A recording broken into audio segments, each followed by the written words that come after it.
നാം ഋഷിമാരുടെ ഒരു പരമ്പര തന്നെ ഭാരതീയ സംസ്കൃതിയിൽ പരിചയപ്പെടുന്നുണ്ട്. വിശ്വാമിത്രൻ, വസിഷ്ഠൻ. വസിഷ്ഠനാണ് ശ്രീരാമചന്ദ്രസ്വാമികൾക്ക് യോഗവാസിഷ്ഠത്തിലൂടെ ഒരു ആത്മീയ വീര്യം നൽകുന്നത്. എങ്ങനെയായിരുന്നു ശ്രീരാമന്റെ രൂപപ്പെടലിൽ ഒരു ഋഷിയുടെ ആർഷമായ ഇടപെടൽ എങ്ങനെയായിരുന്നു? ആദ്യത്തെ ഇടപെടലാണ് നമ്മൾ ഈ കാണുന്നത്. വസിഷ്ഠൻ്റെ ഇത് കഴിഞ്ഞാൽ വസിഷ്ഠൻ പ്രാരംഭമായിട്ടുള്ള എല്ലാ വിദ്യകളും ഉപദേശിച്ചു കൊടുത്തിട്ടുണ്ട്, പഠിപ്പിച്ചിട്ടുണ്ട്, അതിൽ പ്രാവീണ്യം നേടിയിട്ടുമുണ്ട്. പക്ഷേ അത് ഈ കൊട്ടാരത്തിൽ ഒതുങ്ങുന്നത് പോരാ.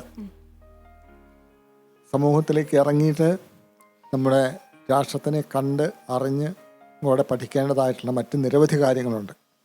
അതിൻ്റെ ഒരു ഭാഗം കൂടെ ആയിട്ടാണ് വിശ്വാമിത്രനിലൂടെ നമ്മൾ രാമായണത്തിൽ കാണുന്നത്. വിശ്വാമിത്രൻ്റെ കഥയും പറഞ്ഞിട്ടുണ്ട് രാമായണത്തിൽ. പ്രത്യേകിച്ചും വിശ്വാമിത്രൻ ധരിച്ചിരുന്ന എല്ലാം കായബലം കൊണ്ട്, സ്വത്ത് കൊണ്ട്, പവർ കൊണ്ട് നേടാവുന്നതാണ്.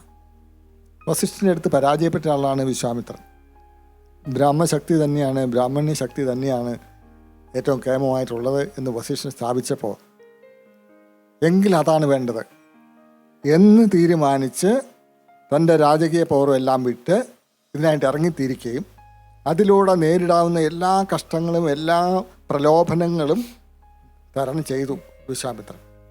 അങ്ങനെയുള്ള വിശ്വാമിത്രനാണ് ഇപ്പോൾ ശ്രീരാമചന്ദ്രനെ കൂട്ടിക്കൊണ്ടു പോകുന്നത്. ഞാൻ ആദ്യം പറഞ്ഞതുപോലെ സാമൂഹ്യവും രാഷ്ട്രീയവുമായിട്ടുള്ള ഇടപെടലുകളും ഇതിൻ്റെ പിന്നിലുണ്ട്. ഇന്ന് ഭരണാധികാരികൾക്കുള്ള ക്വാളിഫിക്കേഷൻ എന്നുള്ളത് വോട്ട് ബാങ്കാണ്. ഇവിടെ ധർമ്മം എങ്ങനെ അനുഷ്ഠിക്കുന്നു എന്ന് കാണുന്നതാണ്. കണ്ടു പഠിക്കുക, അനുഷ്ഠിച്ച് പഠിക്കുക. ഇങ്ങനെ ഒരു പാഠവും കൂടെ ഈ വിശ്വാമിത്രനിലൂടെ ശ്രീരാമചന്ദ്രന്, അദ്ദേഹത്തിന് അറിയില്ലാഞ്ഞിട്ടല്ല, രാമായണം പഠിക്കുന്നവർക്കൊക്കെ അറിയാം, ഭഗവാൻ അവതരിക്കുന്നതാണ്, താഴേക്ക് വന്നതാണ്, സ്വമേധയാ ദേഹം സ്വീകരിച്ചതാണ്, മനുഷ്യ സമൂഹത്തിൻ്റെ നന്മയ്ക്ക് വേണ്ടിയിട്ട് മാതൃകയായിട്ട്. അപ്പോൾ ഒരു മാതൃക എന്തെന്ന് കാണിച്ചു തരാൻ വേണ്ടിയിട്ട് ഇങ്ങനെയുള്ള കഥാഭാഗങ്ങളിലൂടെ കാണിച്ചു തരുന്നു.